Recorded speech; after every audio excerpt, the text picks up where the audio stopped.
Hello everyone, and welcome back to some Splatoon. Today we are going to be talking about the most underrated splatling in the game, and why you should play.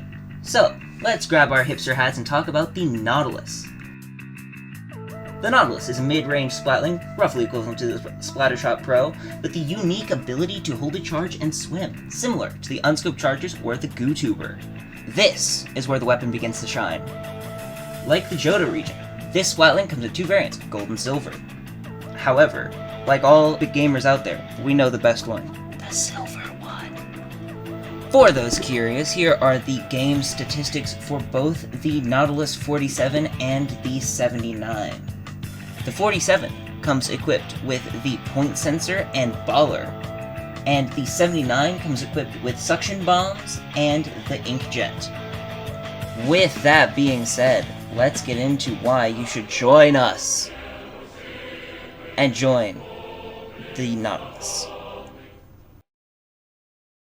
Starting out with the pros of the Nautilus, we have the charge ability. With practice, this feature comes invaluable for the Naut to be able to be incredibly maneuverable and make plays otherwise undoable by other splatlings, such as climbing up walls, ducking in and out of cover without losing the charge, etc. Next, we also have the ability to not fire its entire charge worth of ammo upon releasing. Although not a unique feature, as it is also seen on the ballpoint, this feature, along with the hold charge, allows the Nautilus to effectively play any of the three main styles depending on team composition. That's right, any. Need to play frontline? Use a combination of hold charge and partial charge usage. You can effectively nullify the charge time of the weapon, allowing you to play it like a shooter weapon with the effective firepower of a splatling.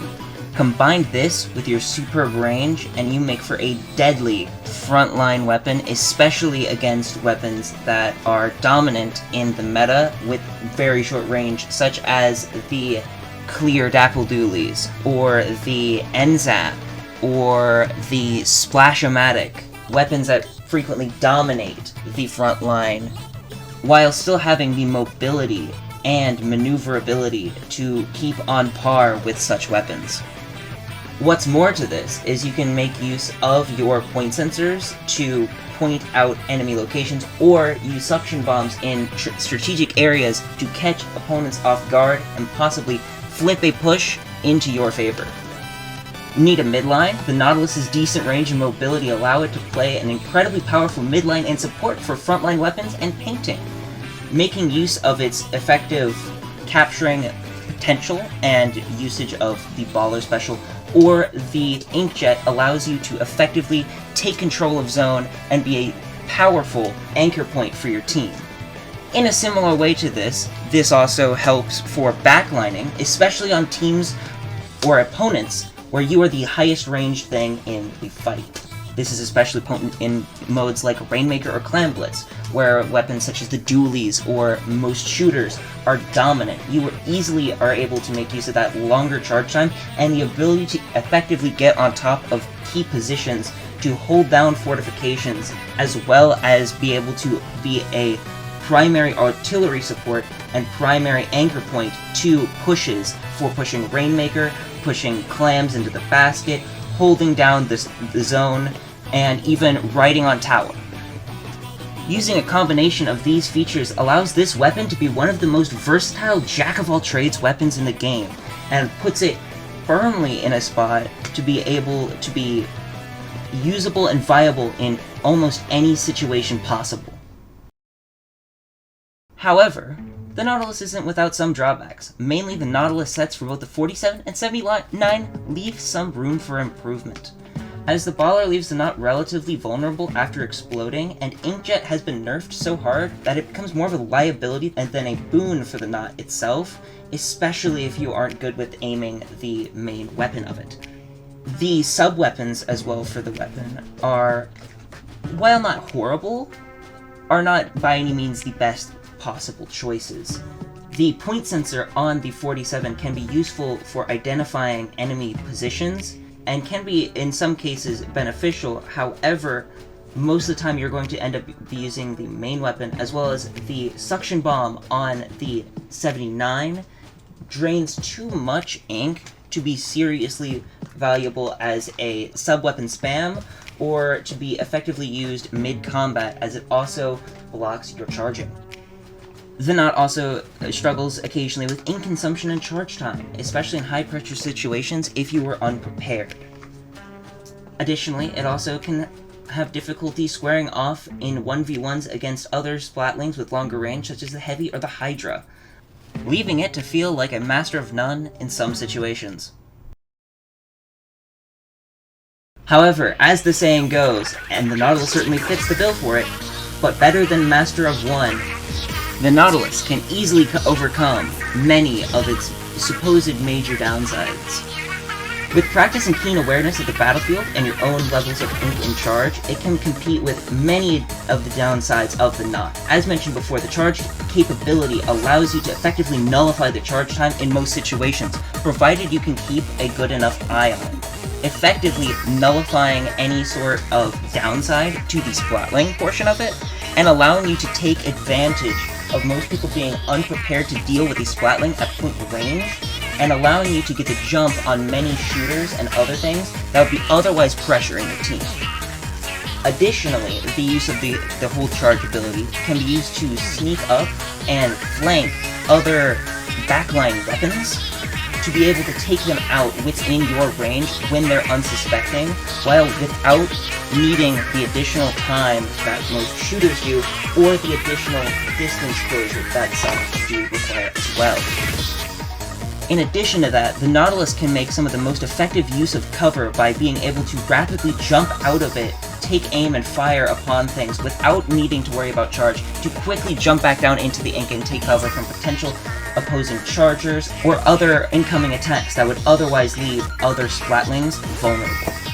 What's more to this, while less than desirable for some builds, the point sensor can be invaluable for helping identify where targets are to help support your frontliners, as well as in solo queue, make it an incredibly useful tool for pointing out potential enemies and for effectively positioning your team against possible pushes.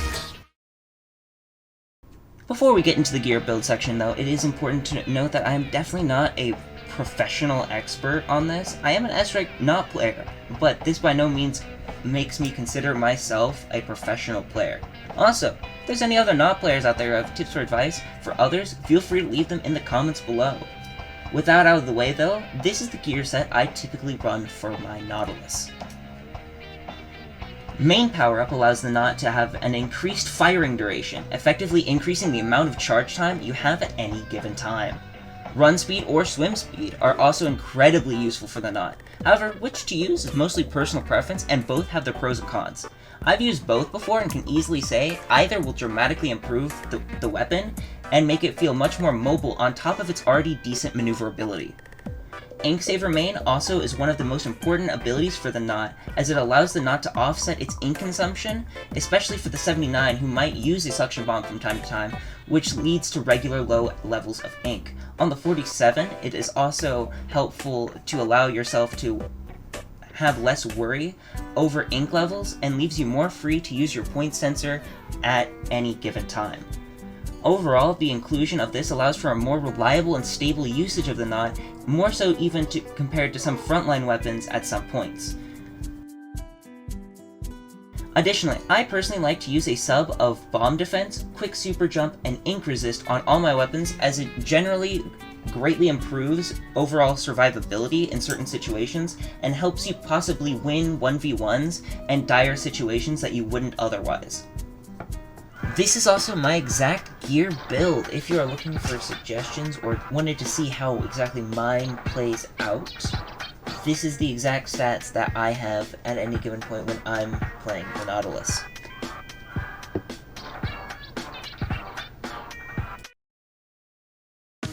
For those wishing to don the hipster hat and pick up the Nautilus, some things to keep in mind are when you are first getting a handle of the charge ability, to play a bit more support style. It may be tempting to go for the glory with it, and go for easy quads and things like that, but early on it may be easy to misjudge how much charge you really have, or accidentally release your charge while trying to swim, which can leave you very vulnerable. Additionally, it's good to keep in mind that vertical travel is your friend with the knot, as many will be not suspecting a splatling to be able to perform those maneuvers, and will lead to a more tactical advantage in certain situations. These tactics can also be used to easily disorient and gain advantage over other weapons that mainly rely on linear combat situations, such as rollers or certain dually players. As well as, if your opponent is unfamiliar with the Nautilus playstyle, put them on a defensive edge and lead to uncertainty and confusion on the battlefield. I would also recommend that anyone looking to try out the Knot start with the 47. Its set is a lot safer than the 79, and point sensor can be a great way to assist allies in regular or ranked, where communication can be very limited. It's also not a bad idea to throw down a point sensor if you think you're going to lose an encounter with an opponent, because it will allow your teammates to capitalize on them being potentially injured or low on aim. For those with experience with other splatlings, it's generally a good idea to come into trying the Knot with the mindset of it being a mixture between a mini and a heavy. Just don't forget about swimming with a charge. It's also important to note when you are playing a splatling that if you don't have the right gear build up, you might not necessarily see similar results to with an optimal build. To keep that in mind, especially when you are building out a gear set for it, as you may have less ink than you think you do, or you may have less survivability than you might think you might have. So it's important to keep note of what exactly your gear build is doing for you at any given time. With that being said though, that's all today on the Nautilus. I hope this was helpful for those looking to pick up the Knot, or give some inspiration for those curious about the weapon. Thank you all for watching, and I'll see you all next time.